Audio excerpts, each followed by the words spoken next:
ایک بزرگ فرماتے تھے اگر کسی کو تم برائی میں بھی دیکھو تو یہ سوچو ہو سکتا ہے اس کی زندگی کی آخری برائی ہو پھر وہ توبہ کر لے، اور میری زندگی کی ہو سکتا ہے یہ آخری نیکی ہو، مجھ سے کوئی گناہ سرزد ہو جائے۔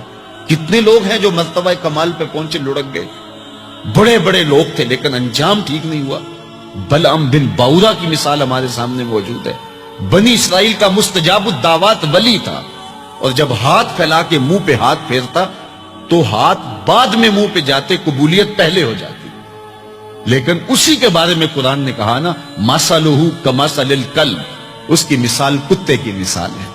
زبان لٹک گئی تھی، زمین چاٹتا تھا، چونکہ اس کے ہاتھ نبی کے خلاف اٹھ گئے تھے۔ اس نے سمجھا تھا میں مستجاب الدعوات ہو گیا ہوں، اب جو چاہوں جس کے بارے چاہوں بد دعا کر دوں، لیکن بد دعا اپنے حق میں نکل گئی، زبان لٹک گئی۔ اس لیے میاں صاحب بولے پڑھنے اتے مان کرینا نہ آکھی میں پڑھیا، او جبار کہار صداوے متا روڑ دیوے دودھ کڑیا۔ تو اس لیے ہر وقت ڈرتے رہو۔ ابھی ملیکہ کہتے ہیں میں نے 30 اصحاب رسول سے ملاقات کی ہے، 30 اصحاب رسول سے، تو میں نے ہر شخص کو فکر مند پایا ہے۔ وہ کہتے تھے ہمارا انجام ٹھیک ہو جائے، انجام ٹھیک ہو جائے۔ حضرت سیدنا ابو بکر صدیق رضی اللہ تعالیٰ عنہ، جن کے بارے میں میرے رسول کی زبان سے لفظ نکلے ابو بکر فی الجنہ، ابو بکر جنتی ہے، لیکن وہ کہتے ہیں ایک چڑیا کو دیکھ کے شاخ پہ بیٹھی ہے، کہا واہ چڑیا کتنی موج ہے تجھے، ایک شاخ سے اڑتی ہے دوسری شاخ پہ بیٹھ جاتی ہے، اور قیامت کے دن تیرا حساب بھی نہیں ہوگا، پھنسے تو ہم ہیں جن کا حساب ہوگا۔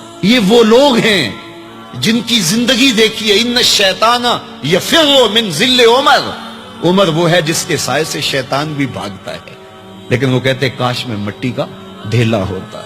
اللہ اکبر، یہ وہ لوگ ہیں جن کی زندگیاں تقوی سے عبارت تھی، اور اللہ کی خشیت جن کے سینوں کا نور تھا اور باطن کا سرور تھا۔ ہمارے بہت سارے معاملے اور بہت ساری خرابیوں کی جڑ یہ ہے کہ ہم نے اس دنیا کو اوڑھنا بچھونا بنا لیا۔ ایسے اس دنیا میں ہم زندگی گزار رہے ہیں جس طرح ہم نے اس دنیا سے کبھی جانا ہی نہ ہو۔ اس لیے دنیا کی بے رغبتی، دنیا کی بے رغبتی کا مطلب یہ نہیں ہے کہ ترک دنیا کیا جائے۔ اس پر صوفیاء نے جو بات کہی وہ بہت خوبصورت کہی۔ وہ کہتے ہیں کہ دنیا کے اندر ایسے رہو جس طرح کشتی پانی میں رہتی ہے، کہ کشتی پانی میں رہتی بھی ہے لیکن پانی کو اپنے اندر آنے بھی نہیں دیتی۔ تم دنیا میں رہو، دنیا تمہارے اندر نہ رہے۔ اگر تم دنیا میں رہو گے تو خیر ہے، اگر دنیا تمہارے اندر رہی تو پھر کچھ نہیں بچ پائے گا۔ کشتی پانی میں رہے تو خود بھی تیرتی ہے، اوروں کو بھی تراتی ہے، لیکن اگر پانی کشتی میں آ گیا تو کشتی کو لے ڈوبے گا۔ اس کی رحمت کے دروازے کھلے ہیں، آج ہم اس کی چوکھٹ پہ آ جائیں، کل تو آنا ہی آنا ہے۔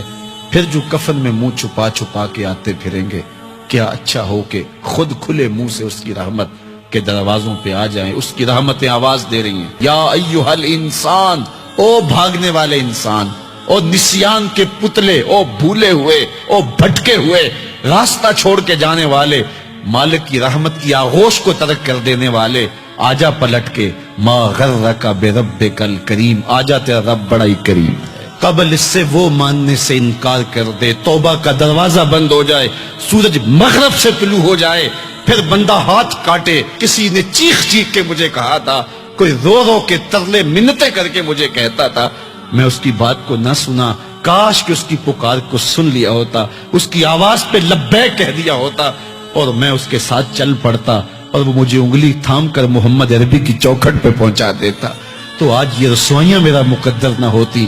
صاحبو آؤ، کتاب رحمت آواز دے رہی ہے، کتاب رحمت تمہاری انگلی تھام رہی ہے اور تمہیں حضور کی چوکھٹ تک پہنچا رہی ہے، اور آمنہ کا لال تجھے اپنے دامن میں لے کے رب سے مغفرت اور بخشش کا پروانہ لے کے دے رہا ہے۔ مجرم ہو تو منہ اشکوں سے دھوتے چلے آؤ، آؤ در تواب پہ روتے چلے آؤ، قرآن میں مذکور ہے بخشش کا طریقہ، سرکار کی دہلیز سے ہوتے چلے آؤ۔ اور تھوڑی سی زندگی باقی ہے، بہت زندگی کاٹ چکی، آوارگی میں کاٹ دی، اور گناہوں میں کاٹ دی، منمانیوں میں کاٹ دی، خواہشات نفس میں کاٹ دی۔